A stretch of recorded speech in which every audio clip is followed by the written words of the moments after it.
Okay, so now we are going to study about the awareness theory. So let us Yeah. look at the various Yes, sir. points. Thank you. Let us look at the various points of the awareness theory. From the various results obtained from the experiments of Werner, we have the following postulates, or we have the following things to discuss about the Werner's theory. So on the basis of this experiment, Werner gave a theory which explains about the coordination compound. He proposed the postulates, and let us study about the various postulates that we need to study about the Werner's theory. In coordination compounds, metal shows two types of linkage of valency or valencies. One is known as the primary valency, another is known as the secondary valency. The primary valencies are generally ionizable and are satisfied by the negative ions. The secondary valencies are non-ionizable. These are satisfied by the neutral molecules or negative ions. The secondary valency is equal to the coordination number, and coordination number is fixed for a metal. The ions or groups bound by the secondary valency or secondary linkage to the metal have the characteristic spatial arrangement. Spatial arrangement means arrangement in space corresponding to the different coordination number. Now we are going to study the definition, or we are going to study the term coordination polyhedra. The ion or group bound by the secondary linkage to the metal have a characteristic spatial arrangement corresponding to the different coordination number. Such spatial arrangement are called coordination polyhedra. So my dear students, this coordination polyhedra is the arrangement of the various ligands or various groups and ions to the metal with the secondary valency. Now we have the coordination entity to understand. The species with in the square bracket are called the coordination entities.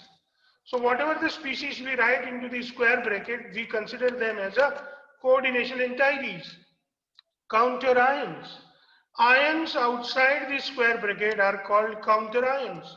So those ions which are present outside the square bracket, they are considered as a counter ions. Werner further postulated that octahedral, tetrahedral and square planar are the major common coordinate compounds or coordinate geometry possible, are more common in coordination compound for transition metal. You can see that CONH3 plus CONH3 6 plus 3, or COClNH3 5 plus 2, or COCl2NH3 4 plus 1 are octahedral entities because they have 6 various ions or molecules present with the metal.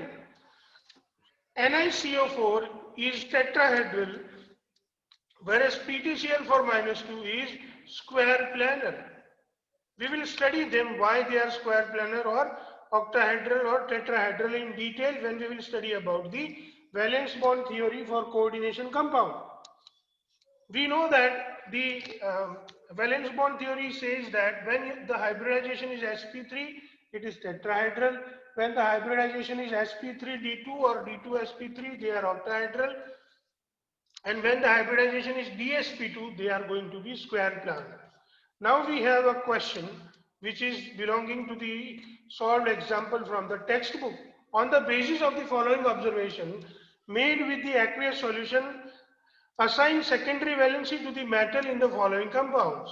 So we need to determine the secondary valency. You know formula and the number of moles of HCl precipitated from the compound when it is reacted with the excess of AgNO3. PdCl2 for NH3 will give us 2 moles of AgCl. NiCl2 into 6H2O will give us 2 moles of AgCl. PtCl4 into 2HCl will give us the 0 mole of AgCl. COCl3 into 4NH3 will give us the 1 mole of AgCl. PtCl2 into twice NH3 will give us the 0 mole of AgCl. Now, as we look at these moles of AgCl which are 22011, we can easily understand that the same number of Cl minus ions are free. So we can say that looking at the results, we can easily understand, or we can easily say that PdCl2 dot 4NH3 has two free Cl minus. We can easily understand, my dear students, that looking at the results, we can easily say that PdCl2 into 4NH3 has two free Cl minus. NiCl2 into 6H2O has two free Cl minus. PtCl4 into 2HCl has zero free Cl minus. COCl3 into 4NH3 has one free Cl minus.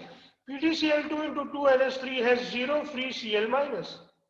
Therefore, we can write the formula for them as, because those number of free Cl minus, they are written outside this square bracket. So as we have the various numbers of Cl minus ion free, we can write them outside the bracket.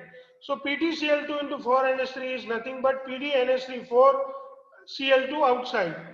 NiCl2 into 6H2O is nothing but NiH2O6 into Cl2. PtCl4 into 2HCl is nothing but your H2 PtCl6. COCl3 into 4NH3 is nothing but COCl2 NH3 4 and Cl outside.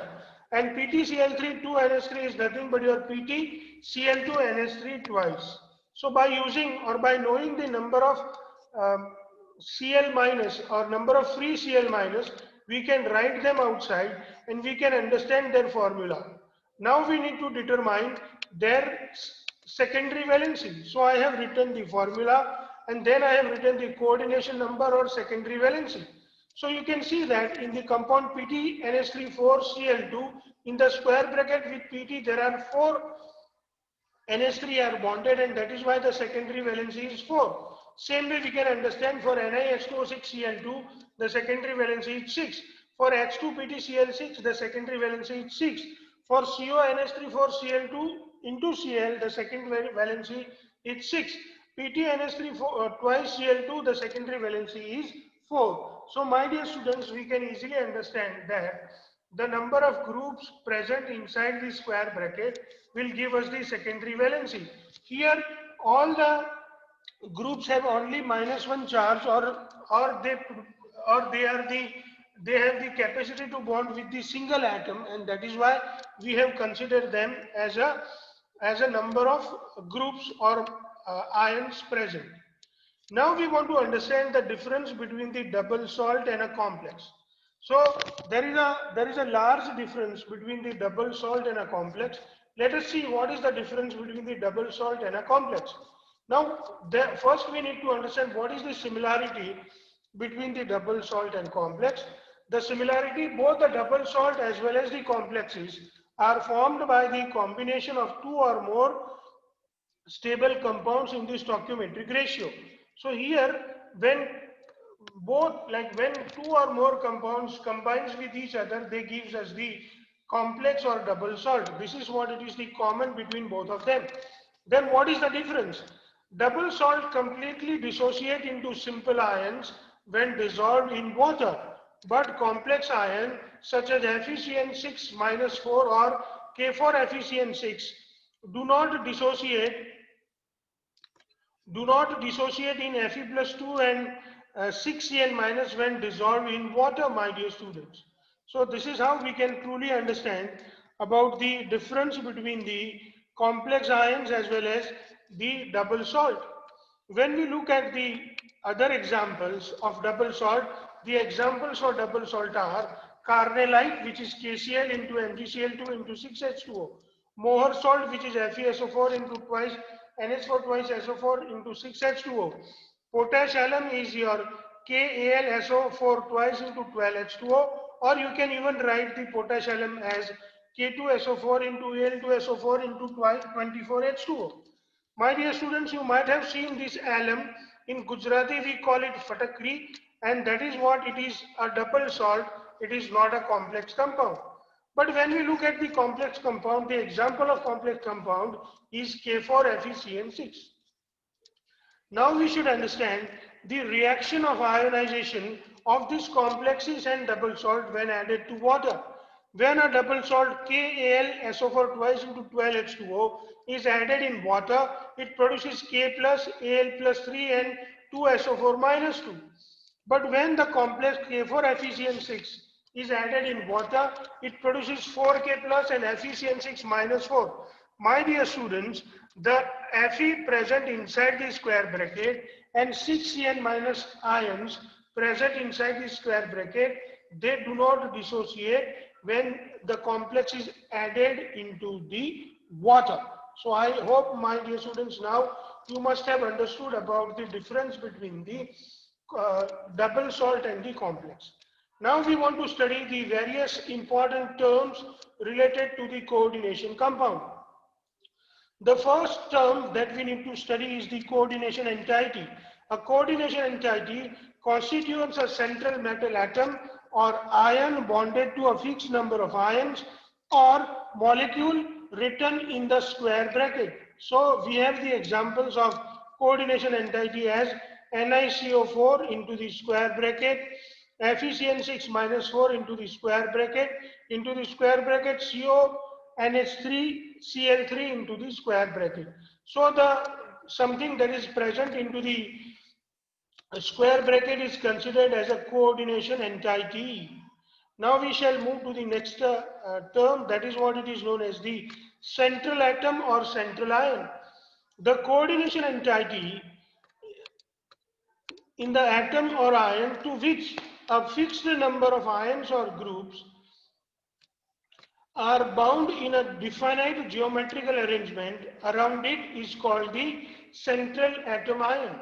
If, my dear students, you don't understand with the words, let me give you an example. We have the various coordination entity and for them I have written the central ions. See, for the coordination entity NiH2O4Cl2, the central atom or central ion is Ni plus 2. For the coordination entity CONH35Cl, the central metal ion is CO plus 3. For the coordination entity FeCN6 3 minus, the central metal ion is Fe plus 2, Fe plus 3. For the coordination entity,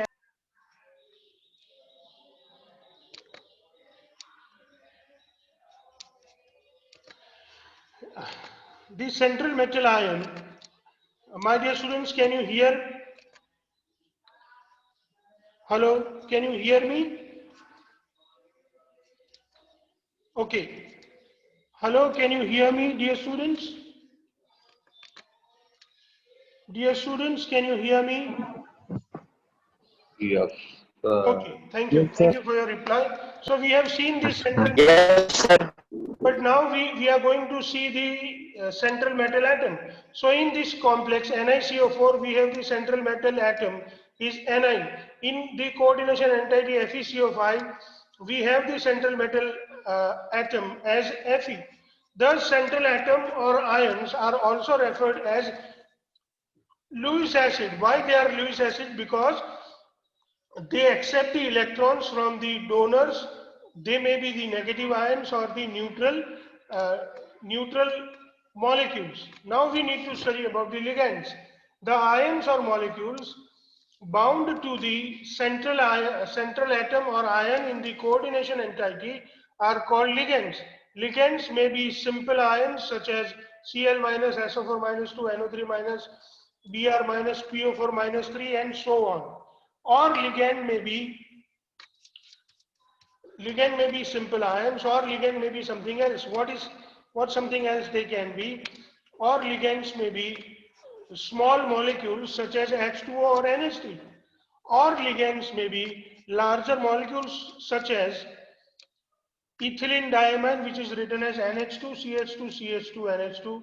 It can be nitroethyl, nitrolo-triethylamine or tris 2-aminoethylamine, which is N into the bracket CH2, CH2, NH2 thrice.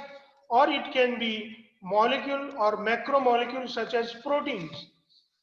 So my dear students, ligands are something that provides the donor atom or the electron to the central metal atom or central metal ion, and this is how the complexes are formed by joining the ligands with the secondary valency.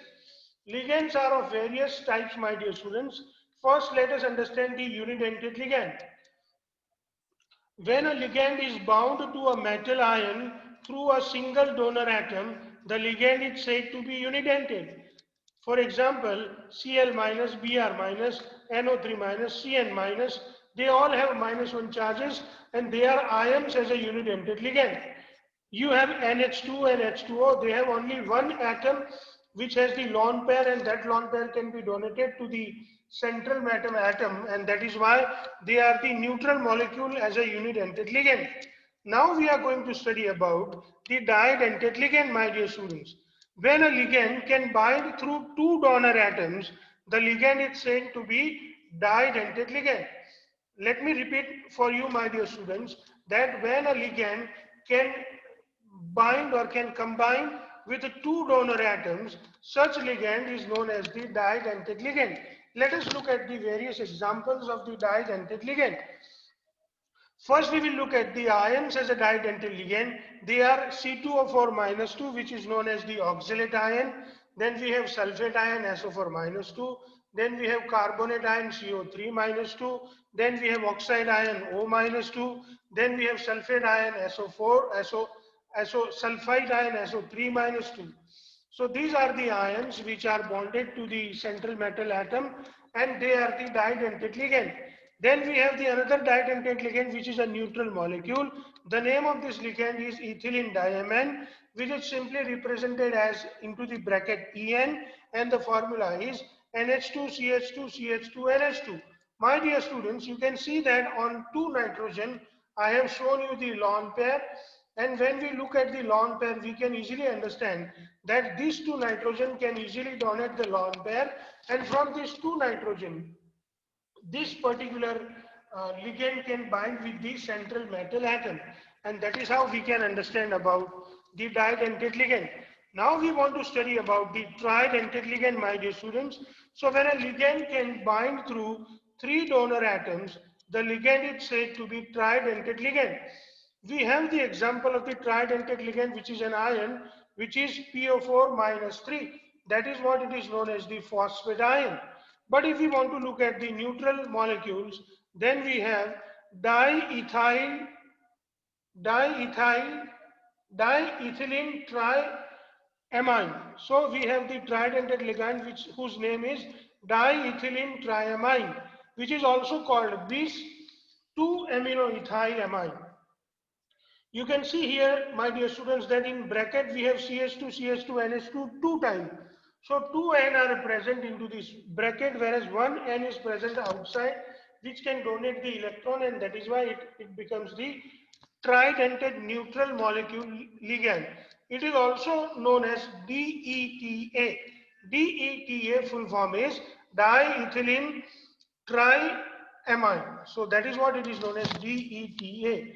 Now we should look at the hexadentate ligand. When a ligand can bind through the 6 donor atom, the ligand is said to be hexadentate